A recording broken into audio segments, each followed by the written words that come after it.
ibig sabihin nito? Hindi ko nalaman yung pera sa pagkamatay ng tatay ko.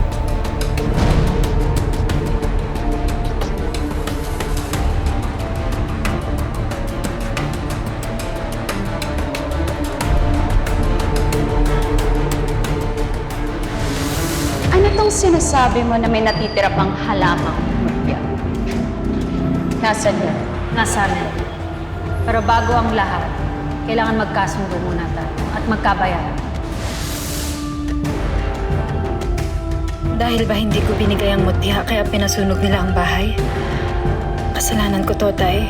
Kasalanan ko to.